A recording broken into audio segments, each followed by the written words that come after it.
છોકરાના મા બાપ ચેતી જાઓ, નહીતર જતી ઉંમરે વધુ દુઃખ અને અપમાન સહન કરવાની આદત કેળવી લો. નોંધ: આ લેખ ફક્ત અને ફક્ત પરિપક્વ વાચકો માટે છે. જેને આ લેખ લાગતો વળગતો નથી એમણે કમેન્ટ સેક્શનમાં પોપકોર્નની જેમ ઉછળવાની જરૂર નથી. વધી રહેલા છૂટાછેડાના કેસ અને વધી રહેલા ઘરડાઘર પાછળ કોણ જવાબદાર છે એનાથી કોઈ અજાણ નથી. અત્યાર સુધી લખેલા મારા બધા લેખોએ સમાજની કાળી હકીકત રજૂ કરેલી છે. દરેક સમસ્યા પાછળના કારણોમાં એક નબળી કડી જવાબદાર હોય છે.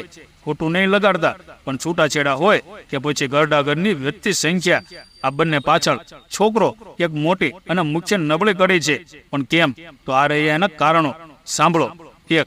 જ્યારથી છોકરો નોકરીએ કે ધંધે લાગે છે ત્યારે કાળી મજૂરી કરીને સારામાં સારો ઉછેર જેને કર્યો છે એવી મા માટે એક નવી સાડી, ઘરેણાં કે પછી પિતા માટે નવા શર્ટ પેન્ટ આપવાની આ કુપુત્રની ઈચ્છા થતી નથી. 2. બીજી બાજુ ગોળદાણા ખાતી એ સાચે બાબુ સોનાના ચક્કરમાં ની ઓકાતની બહાર જઈને હપ્તેથી લઈને મોંઘા ફોન, કપડાં, પરફ્યુમ વગેરે આપવામાં આવે છે, પણ મા બાપનો દવાનો ખર્ચ ભારે લાગે છે. 3. મા બાપને લગ્નના ખર્ચમાં પૂરી ક્ષમતા પ્રમાણે મદદ કરવાની જગ્યાએ બાબુ સોનાને મોંઘી ગિફ્ટ અને વિદેશમાં હનીમૂન માટે ઉતાવળે દોડાદોડી કરી નાખે છે. લગ્નનો આખો ખર્ચ મા બાપને માથે નાખી દે છે. 4. નોકરી લાગતા જ જે છોકરાએ આખા ઘરનો આર્થિક ભાર ઉપાડવાનો હોય એ છોકરો તો સાથે રહેતો હોય તો ખાલી એક નાનો હિસ્સો આપીને છૂટી જાય છે, અને જો અલગ રહેતો હોય તો પૂછતો પણ નથી. 5. જે મા બાપ આખી રાતો જાગીને અલગ અલગ સંજોગોમાં છોકરાની પડખે ઊભા રહ્યા છે એ જ મા બાપ જો બીમાર હોય તો પણ છોકરો પોતાના રૂમનું બહારનું સમયસર બંધ કરી શયનખંડની ક્રીડાઓમાં વ્યસ્ત થઈ જાય છે. 6. શનિ રવિ અને બીજી રજાઓમાં બાપની એક્સ્ટ્રા કામમાં મદદ કરવાની જગ્યાએ બાબુ સોનાને લઈને ફરવા ઉપડી જાય છે. અમુક તો બહાર ગામ કે પછી લોકલ રિસોર્ટમાં જઈને ક્રીડાઓમાં વ્યસ્ત થઈ જાય છે. અમુક તો નર્કને દ્વારે જ ઊભા છે. જે છોકરાઓ પોતાના સંતાનોની જવાબદારી પોતાના મા બાપ પર નાખીને જલસા કરવા ઉપડી જાય છે. 7. બાબુ સોનાને ફરવા લઈ જવા માટે કામ ધંધામાંથી રજા મળી જાય છે, પણ મા બાપની તબિયત સારી ના હોય તો રજા મળતી નથી. 8. મા બાપ ક્યાં ડોક્ટરને બતાવે છે એને કંઈ ને કંઈ દવા લે છે તે પણ ખબર હોતી નથી. 9.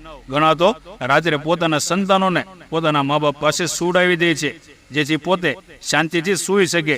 અગત્યની વાત, આવા છોકરા ને વહુને જ્યારે તમે જવાબદારી, સંસ્કાર, લાગણી અને પ્રેમની વાત કરો ત્યારે તમને જવાબ મળે છે જેવા કે જૂનવાણી વિચારો છોડો, ફોરવર્ડ બનો, વિદેશમાં જુઓ ત્યાં આવું કંઈ નથી, ટેક અ ચીલ પિલ, કુલિટ વગેરે કુપાત્રો માટે તમે જૂનવાણી છો તો પછી હવે થોડા ફોરવર્ડ થઈને બતાવો અને એની વિદેશી અથવા પશ્ચિમી સંસ્કૃતિ પ્રમાણે ચમત્કાર બતાવો.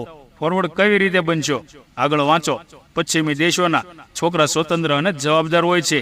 1. તમારા છોકરાના ભણવા સુધીનો ખર્ચ ઉપાડો અને પછી જ્યારે લગ્ન માટે જોવાનું ચાલુ કરો ત્યારે 2 વિકલ્પ આપો. વિકલ્પ નંબર 1, લગ્ન પછી જો સાથે રહેવું હશે તો આખા ઘરનો ખર્ચ ઉપાડવો પડશે, અને વિકલ્પ નંબર 2, જો આખા ઘરનો ખર્ચ ના ઉપાડવો હોય તો લગ્ન પછી અલગ રહેવાની વ્યવસ્થા કરી લો. જ્યારે ભાડું ભરશે, ઘર વખરી વસાવશે અને ખાવા પીવાની મૂળભૂત વસ્તુઓ બજારમાં લેવા જશે ત્યારે આંખે પાણી આવી જશે. સાદા માંદા થશે ત્યારે અત્યારના જીવનસાથી કોઈ કરે એમ નથી, છેવટે તો મા બાપ જ યાદ આવશે. 2. લગ્ન પછી 10 વર્ષ સુધી કોઈ પણ મિલકત કે પછી રોકડ છોકરાના નામે કરશો નહીં. 10 વર્ષ સુધી છોકરા અને વહુનું વર્તન અને ચાલચલન જુઓ અને પછી નિર્ણય લો.